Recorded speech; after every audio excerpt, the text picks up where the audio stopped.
So we're going to talk about innovations from the FAR and some other areas where you can be creative.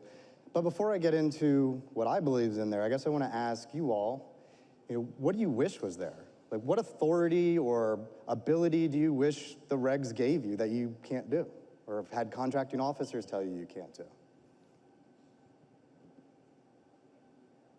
Or what's in there that shouldn't be in there? Anything that holds you up that you're like, that shouldn't be a rule? No? In the back? Yeah. Throw the whole 2,700 plus pages, just throw the whole thing away. Maybe. Hopefully what you're going to learn today is while that might be the right answer, we're going to get away with not throwing it away and still get stuff done. But yeah, that's an idea, and we'll talk about that a little bit when we get to the OTA section. Okay, well, we're going to go ahead and jump in. So how did I get into this space? Well, I was overseeing all the application service contracts at NGA, so all the software development. At the same time, Tish Long came in and declared we'd be a scaled agile framework agency, which nobody really knew what that meant. But they were certain you couldn't do it under the FAR. Since I owned all those contracts, it was my job to figure out how to do that.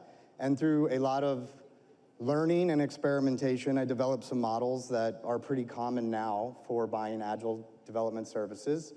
And that resulted in OFPP reaching out and asked me to co-author what became the TechFAR Handbook, which was OMB's first publication on how to do this stuff within the constraints of the Federal Acquisition Regulations. And that was in 2014. So we know it can be done, right? There's no question to that.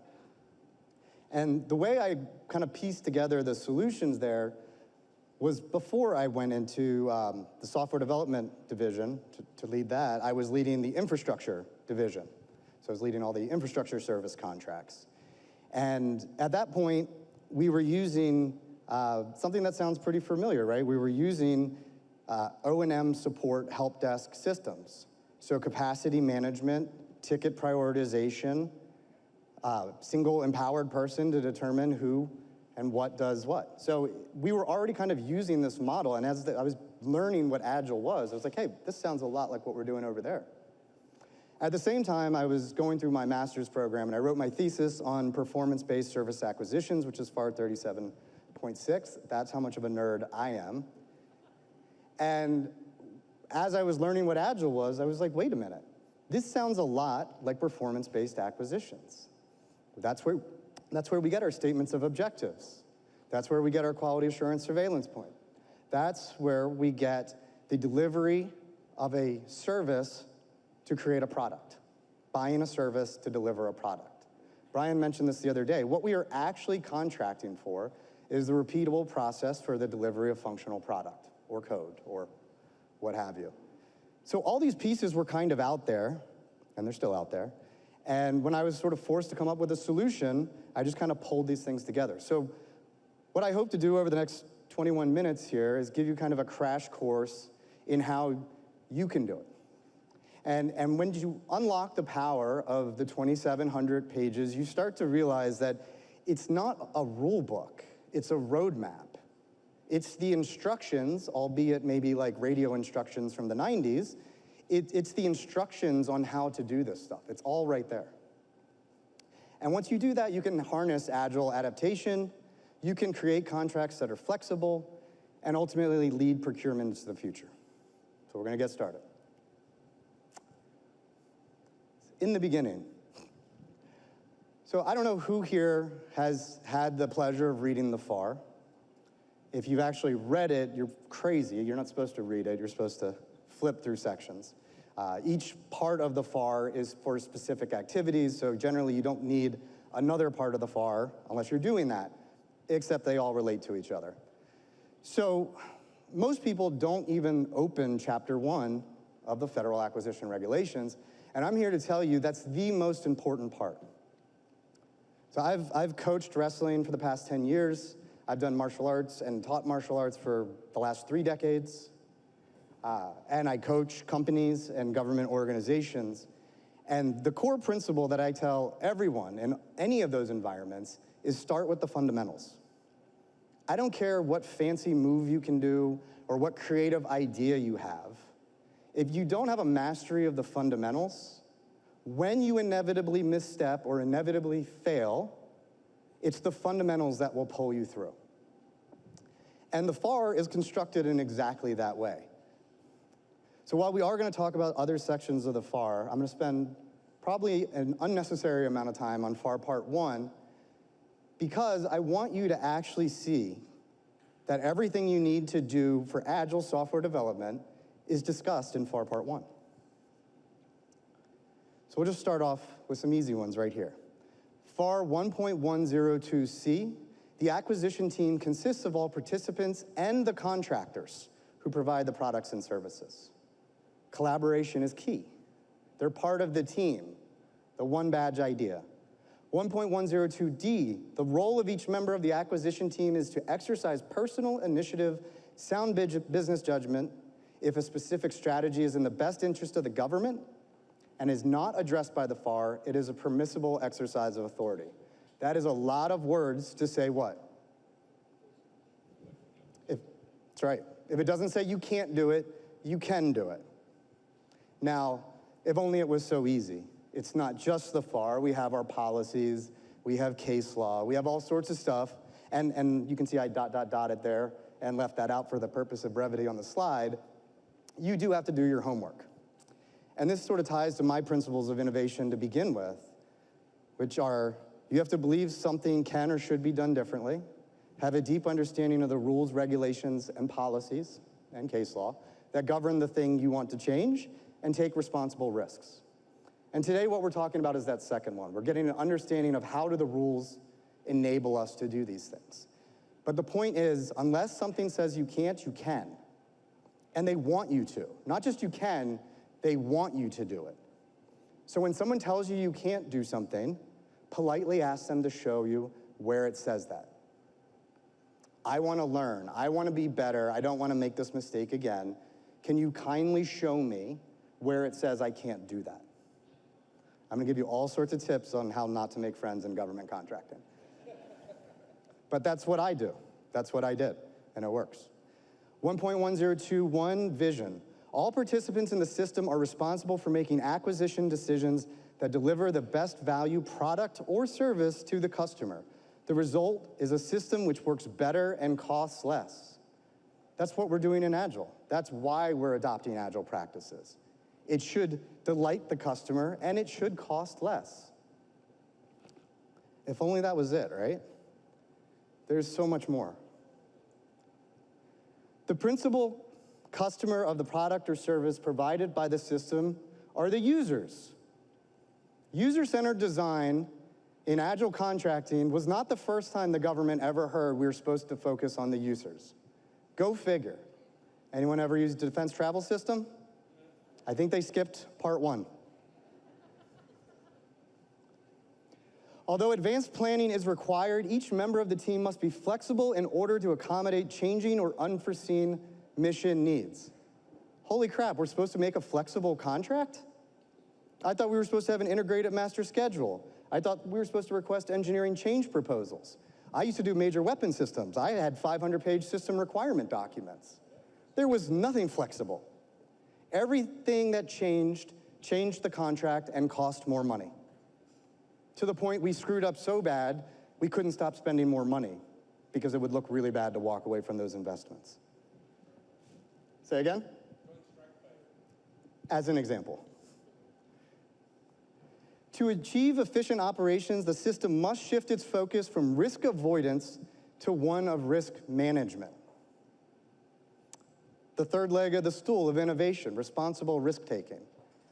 The FAR tells you to take risks. When I first became a contracting officer, you know what I was told? You are personally and professionally liable for everything you do as a contracting officer. You should probably get insurance. I was also told that my job was to prevent fraud, waste, and abuse. For the first one, I'll say, while yes, that's true, you have to be pretty damn negligent for them to come after you personally, professionally. And I will also say, even if you're not a contracting officer and you screw up that bad, you're still going to be personally and professionally liable. So to me, that's kind of like a non-risk. Just don't screw up. You can fail, that's not the same thing. Be ethical. What I believe for the second one is a contracting officer's real job is to be a business advisor. I always say we should rename the career field. The contracting part is the boring part. Like, we're not going to attract really good people by telling them you get to write contracts all day long. But tell them they get to be a business advisor. They get to enable their customer, their mission. What did we see the other day? The janitors, what does the janitor do for a living at NASA? They launch rockets. I worked at NGA. We were controlling satellites. We were fighting the war on terror, which, by the way, GWAT also proves how flexible the FAR can be when we want it to be. But responsible risk management, you can do things. You can bend the policies. You can push the organizations if you understand what the rules are. I love this one. The executive branch will accept and manage the risk associated with empowering local procurement officers to take independent action based on their professional judgment. Is that what happens? How many times your contracting officers say, I can't do it, I'm not allowed, lawyers won't let me do it? I used to always ask my lawyer when they would tell me no, is it illegal or ill-advised? If it's illegal, fine. If it's ill-advised, that's an opinion, and I appreciate it. To wit, I had a lawyer tell me, if you do this, I will not represent you. And I said, I probably don't want you representing me since you don't think it's a good idea. And two, it's not me you'd be representing, it's the agency, because I'm empowered to make this decision. And you just told me it's not illegal. All contractors and prospective contractors shall be treated fairly, impartially, but need not be treated the same. Holy crap, we've been doing it wrong this whole time. You can't talk to this vendor, it's not fair. You can't have that conversation, it's not fair. Not true. You absolutely can. The only part of the FAR that actually restricts communications with vendors is in FAR 15, and don't get me started, I don't have enough time. But it's only in one phase of the acquisition. The other parts of the FAR don't talk about it. So unless you structure your acquisition and all the other parts I'm going to talk about to look like FAR 15, you're not accountable to FAR 15 rules. They only apply to FAR 15. And I'm sure you all are aware that's contract by negotiation. We all call it FAR 15, right? It's actually called contract by negotiation. You're not allowed to negotiate in that part of the FAR, by the way. You can have discussions and communications, but not negotiations. I love it. Okay, the government will maximize its use of commercial products and services. Best intentions, right? I think it's a great idea. I think it's the right idea. We just need to be better at it instead of buying commercial solutions and forking them to look like government Frankenstein's monsters, actually. The government must not hesitate to communicate with commercial sector as early as possible in the acquisition cycle. Don't ever let someone tell you you're not allowed to talk to industry. Industry, don't let anyone tell you you're not allowed to talk to the government. It's not true. It's required. You have to do it. The system must be responsive and adaptive to customer needs, concerns, and feedback. I think that's the lean feedback loop, right there in part 1 of the FAR. We haven't even gotten to part 2, guys. This is all right here in the first chapter of the book. Finally, rules, regulations, and policies should be promulgated only when their benefits clearly exceed the cost of development, implementation, administration, and enforcement. In the back of the room, then what's the other 2,600 pages for? Because I don't think we nailed that one either. All right. I'm clearly a dad. I had to get a pun in here. Let's go a little farther. This is going to be rapid fire FAR sections that enable agile software development and innovation. Why FAR Part 6? That's not exciting. FAR Part 6 isn't exciting. It's the least creative way to get to a vendor. FAR Part 6 is actually about communication with the vendor. Synopsis, posting, getting responses. There's one part of FAR Part 6 that people actually care about, 6.302, which are the exceptions to CICA. So the whole part of 6 is about not accepting CICA, Competition and Contracting Act, and then one little section of it is about how to get around it, and that's the part we're interested in. Because there's 7 exceptions to competition in FAR Part 6.302. I'm not going to go through them all, but they're all right there. The one that we most often see and use is only one responsible source. A couple others are urgent and compelling. National security, I mean, what do we do that isn't?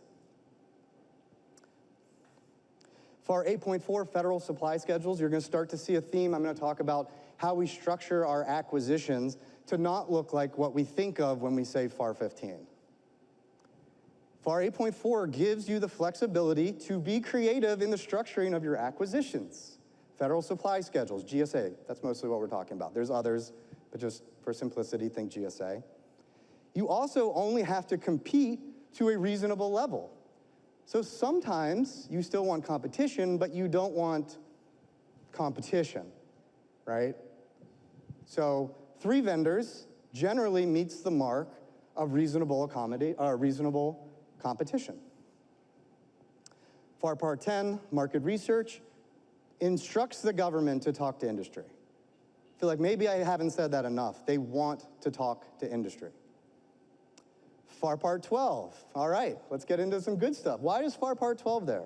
Commercial acquisitions. Commercial acquisitions exist because the FAR Council recognized that FAR 15 sucks. It actually doesn't, but the way we use it does. And most of the industry that isn't a traditional vendor either can't or won't choose to participate with the government, so we need a separate set of rules for conducting an acquisition with them and a separate set of rules of what clauses have to be included in that contract. But why do you care? You don't sell a commercial product. Not true. If you sell Agile software development services, you sell commercial services. Why do we know that? Because the government didn't invent it. We are buying a repeatable process for the delivery of functional product, not a missile that flies a certain way. That might be the outcome, but that's not what we're buying. We got that from industry. That is a commercial service, and OMB agrees. So commercial acquisitions are so great, why do we need anything else? Well, if just one chapter ahead of it, or after it, I guess, is 13. 13 is your simplified acquisition procedures. It's kind of boring because most of it only applies to a very small purchase. But 13.5 applies to commercial items under the simplified acquisition procedures. All right, $7 million, and you can pretty much do what you want. It's very flexible. Now you can structure that contract with those down selections and talking to vendors and being creative on data rights. Like, there's a lot you can do under that. And they want you to. By the way, I can't stress this enough. Congress wants you to. The FAR Council wants you to. The GAO wants you to. They write about it every year. They want us to be more creative. They want us to use the things that are there. That's why I asked the question. I mean, nobody really bid on it, but everybody's always thinking, like, what can we do differently? And to the frustration of the people who provide this, because they're like, we've given you the tools, you're not using those. How many times has language got put in the NDA and people don't take advantage of it? And then they go back to the Hill and they complain, give us more freedoms, give us more flexibility. Use the ones that's there. We already did it. FAR 16 is just your contract types. That's a whole nother conversation. But we'll talk about 16.5, which is IDIQs, indefinite delivery, indefinite quantity. Multiple award IDIQs are the flavor of the day for how we do Agile contracts. Why is that? Because again, it's not that we don't want competition. We just want to compete amongst the vendors that can actually do the work and not just write papers that say they can do the work. FAR 16.5 also requires the contracting officer to develop a simplified, efficient process for awarding task orders. They're required to by statute to be creative and come up with a simplified, efficient way to issue task orders. Set-asides. Obviously, we could take advantage of those for direct awards, again, for limiting competition. We'll see what happens, but right now, that's what it looks like. So we'll move on. FAR 35, research and development. So I put this here because broad agency announcements fall in there, BAAs. BAAs have been a tool, well, the FAR came out in 1984, which means it's not that old, and I say that because I'm older than the FAR. So we've been using broad agency announcements for decades. Broad agency announcements look a lot like commercial solution openings. That creative thing that Congress helped us come up with, because when they expanded OT authority, they recognized that all the contract types were in the FAR. So if you're not using the FAR, what processes and methods should you adopt? I mean, Bess is in the room. She can wave me off if I'm totally wrong, but I think that's right. So broad agency announcements is a way in which you can use CSOs under traditional FAR contracting. So is all these other ones, by the way, but this one is explicitly a way you can use it. And why do I care? CSOs, a rose of any other name, still a rose. It's because downselects are the right thing to do. And the reason I think they're the right thing to do is that the amount of effort from industry and evaluators should be commensurate with each offer's likelihood of success. And at the start of an acquisition, you have 1 in n chances of being accepted. So why should you have to write hundreds of pages and cost volumes and cost narratives when you might suck? And downselects give the government the ability to tell you that. Under FAR contracting, they give you advice. It's called an advisory downselect because thanks to GAO, you must fully evaluate, and that is defined as including cost. And if you're going to evaluate cost, you might as well evaluate the whole thing. Under non-FAR-based contracting, you can just be like, hit the road.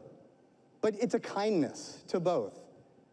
As a contractor, I would like to know if I'm not going to win before I go have my team burn through my B&P dollars and hours they could be doing something else. All right. FAR 37.6, I already touched on this, performance-based acquisitions. The instructions on how to do this stuff is right there in FAR 37.6. FAR 39, in the FAR, before anyone talked about Agile, was acquisition of information technology. And what it basically says, technology changes too fast to follow our traditional procurement processes. You should not buy 10-year delivery activities. You have to adopt new practices that are more efficient. More specifically, 39.103 talks about modular contracting. The FAR tells us to stop doing 10-year-long omnibus contracts that try to solve every technical issue for the agency. It's iterative contracting. It's specialized, non-traditional vendors. It's all there. Okay. We can't talk innovation and contracting without talking OT, right? Established in 1958 for the purposes of NASA and then DARPA for basic advanced and applied research. Nobody cared. Nobody was like, I want that too. No, it wasn't even a conversation. But then, in 2016, primarily for the purposes of DIUX, they expanded 2371, which then became A, to 2371B, and added, and prototypes and production follow-ons too. Right? Holy shit. Things just got exciting. Now we can operate outside the FAR, and we can do prototyping. Well, wait, what's prototyping? Well, fortunately, the Department of Defense didn't know the answer either, and so different parts of the Department of Defense took stabs at it, and the Navy, I think, is the first one that came out and said, iterative software development is prototyping. And from there, everyone just kind of fell in line and said, I agree too. Separate conversation, I actually think there should be a new authority that is specifically around IT modernization, but conversation for another day. But why is OT so great? I just told you you can do everything in the FAR. So why do you need OT? You need OT because it is very, very difficult for the human brain to look at an existing process and say, how would I do this differently? But if you burn it down, like we heard at the start of the conversation, you're blue sky, you're green field. You've got a blank sheet of paper. How would you, empowered contracting officer, well, agreements officer in this case, how would you do this if there wasn't a set of rules telling you how to do it? And that's where we got creative. Then as the immunity builds up, there's processes built around, there's policies written, and alas, once again, OT will continue to get nerfed, so to speak, until we need something else. But in the meantime, it's there, it's useful, it's great, and it's easy. Yet, people are more likely to be a warranted contracting officer than a warranted agreements officer. And of all the agencies in the federal government, only 10 have OT authority, 19 if you count sub-agencies. That's crazy. Everybody says it's work. Congress has told us every year since 2016, use it more. Here's more language to make it easier. Please use it. GAO has written the state of IT and the use of OT every year in their annual reports. We're being told to use it. It's there. Expand it. All right. I'm just about out of time here, so I'm gonna go through rapid fire here and then we're done. So what else is out there? We have CBIRs. I don't think anyone in here needs to hear more about CBIRs. If we do, get me on the 101. CRADAs are cooperative research and development agreements. Sometimes you can't get money from a customer, but you can get data. If you're training algorithms, that's pretty damn useful. You also get access to customers. Joint ventures, bringing traditional, non-traditional vendors together, bringing small and larges together. Gratuitous service agreements. If the government ever tells you they can't accept something for free, they are lying. They are allowed to accept something for free. What they're not allowed to do is violate the Anti-Deficiency Act. And the way they would do that in accepting something free is they accept it, and then you come back and you say, and by the way, that's $1 million billion too. So a gratuitous service agreement contractually captures that the contractor can never come back and say the government owes them money, in which case the government can accept free products and services. Every agency in the federal government has challenges, challenge.gov. So next time your contracting officer or someone else says you can't do a bake-off, not true. You can do a challenge, you can put a prize against it. And then after you complete your challenge, you can write an only one responsible source because you just conducted a hell of a lot of research to find the best solution, or at least a brand name only. Free trials, again, you are allowed to give free stuff or take free stuff in industry, so long as the company commercially makes free trials available. But you can say, well, I don't want to make free trials available commercially. You don't have to. Just put on your website that it says, contact for a free trial, to discuss a free trial. And then in discussions, you might figure out that's not a good candidate for a free trial. But you're allowed to do it. The government is allowed to use it so long as it is publicly available. Finally, cooperative agreements, similar to CRADAs, but not the same. The government does fund cooperative agreements, but generally speaking, you're not allowed to accept profit or fee on top of it. So it's primarily for non-profit companies and academia. But a contracting officer can waive that or exempt the nonprofit and offer it. All right, there you go. This is me. I will be upstairs signing books and answering one-on-one questions. I hope you walk away from this going, holy shit, that FAR is awesome. I'm gonna pick me up one, and I'm gonna tell everybody what's for. If not, I just hope you had fun. Thank you all so much.